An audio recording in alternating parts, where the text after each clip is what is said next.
Welcome to Crojo Corner. My name is Laura and my channel is all about crochet and yarn and knitting machines and everything else fiber arts related, except knitting. I don't know how to knit. Today I'm going to do a review on the Crochet Stitch Dictionary by Sarah Hazel. I believe that's how you say it. But first I wanted to do a couple of updates. You might have heard Rose from Rose Likes Crochet.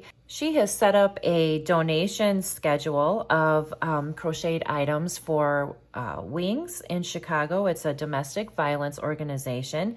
And she has put out a memo for all the crocheters to make some washcloths. You will find all the details on her channel at Rose Likes Crochet. And I just wanted to show you the 2 washcloths that I've made so far. And I thought these turned out pretty cute. I believe I used sugar and cream yarn for these, and they're not the exact same size. I like to make these while I'm in the car with my husband and he's driving, so I don't have to pay attention to the traffic. But I just did an extra little like double crochet, skip one, you know, chain one, double crochet around the edge, and then I did a border around, and these are all just half doubles. And I thought these turned out pretty nice, but I want to just make a bunch of washcloths and send them off to Rose. She's not accepting these, I believe, until the end of September or October. You'll have to check out her channel for the specific details, but I just wanted to let you know that these washcloths are for domestic violence victims, and they're staying in shelters. I believe there's like 33 different ones in the Chicago area. To help women and children and other men too, I would imagine, other people that are affected by domestic violence. And so they all are trying to escape the violence and they need something to wash their faces with. So let's all pitch in and do our part and send Rose a whole bunch of washcloths. I also wanted to do a shout out to Erica, the Lopsided Crafter. She is doing a giveaway of my crochet project planner, and that project planner can be found on my website at crojocorner.com. And she just posted a video yesterday, so you might want to go to her channel and find out all the details on how to enter.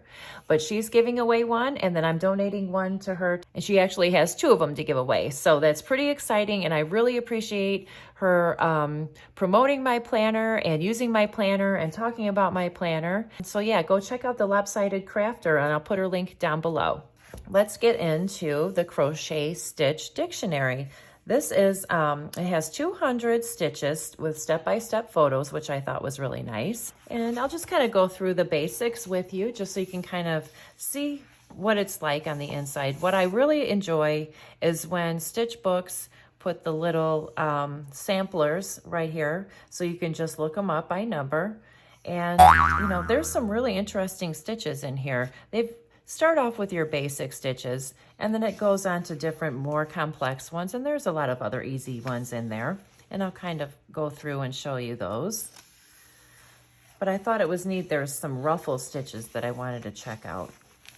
Some of them don't really look that hard once you get into them. So the beginning of the book, it just shows you some basic crochet information, how to make a foundation chain, and how to fasten off and weave in your ends, how to make seams and join your yarns. And then it goes into the basic stitches, and if you notice, each one shows the symbol and the abbreviation next to it as they're explaining. And it also goes into blocking and measuring, which is nice. And these are just your basic stitches here. And it goes into bobbles and clusters and that sort of thing. The Solomon's knot, I want to try that. And then here it goes into detail for each one that was in the graph in the beginning. And it tells you exactly what it is. It's the simplest and shortest stitch. This is the single crochet.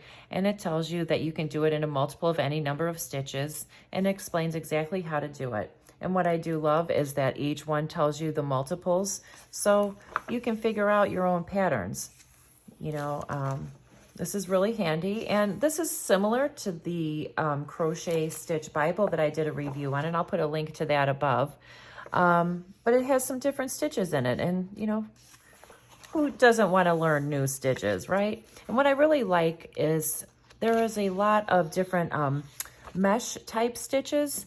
Those seem to be really popular with the ponchos and things these days. I'll find them one. Like here, you know, extended fork cluster. That's a neat mesh stitch to try. I mean, look at this. So many cute ones. And here we go. Lattice stitches, triangle mesh, zigzag. So I think this would be nice for ponchos. This is what I'm talking about. This is, look at these. All these are so pretty and would make such a beautiful poncho.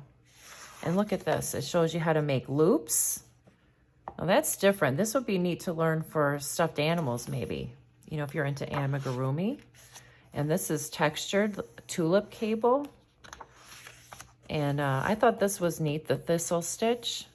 It doesn't look like it's really that difficult. You just kind of have to pay attention to your counting. Dots and diamonds. So there is a lot of interesting stitches here. And this is what I really thought was neat. Oh, by the way, this is the yarn store I went to the other day for Mother's Day. Yarns to Die For in Frankfort, Illinois. You got to check it out. It's awesome. Sidetracked. Beaded single crochet. It shows you how to put beads on your project as you're crocheting, which I think is fabulous. I always wondered how to do that. Now I know. And here it shows you how to do sequins and how to add beads to double crochet stitches and groups of beads, beaded loops. I mean, what? This tells you everything. Sequin loops, and these are the large ruffles and small ruffles I was talking about. So that's pretty interesting. Surface crochet over small mesh and large mesh. So you can, you know, embellish the mesh stitches that you make and make it even more intricate and fancy. And here is your abbreviation chart. I would have thought that they would have put this in the beginning of the book, but they put it at the end. And it has the list of all of the stitches and all of the symbols that correspond to each stitch. I mean, even the beaded single crochet, this is the symbol for it. BSC is the abbreviation. I mean, there are so many symbols. How is anybody supposed to remember that? But anyways, I think this is a really, really handy reference in the back of the book. Common abbreviations, wrong side is WS. I didn't know that. I don't really read a lot of patterns. I like to watch videos. And then the American English equivalent terms. So that's kind of nice because I always get confused with the trebles and the doubles between English and American. And then here, of course, is your index. And so that's about it. So you've got 200 essential crochet stitches. I would totally recommend this book. I'm really excited to pick out some stitches, and I might even pick out some to use for some of the washcloths to send off to Rose for wings. So that sounds like a pretty good idea. I challenge everybody else to do the same. Grab some of your crochet books and pick out some stitches and make some washcloths with them. You know, everybody has some extra cotton yarn laying around, and why not just whip up a couple washcloths to help out some people in need. So with that being said, that's it for today. I hope everybody has a great day. Please give this video a thumbs up if you like it, and subscribe to my channel by hitting the bell for some notifications, and I will talk to you soon. Thanks so much for watching. Bye.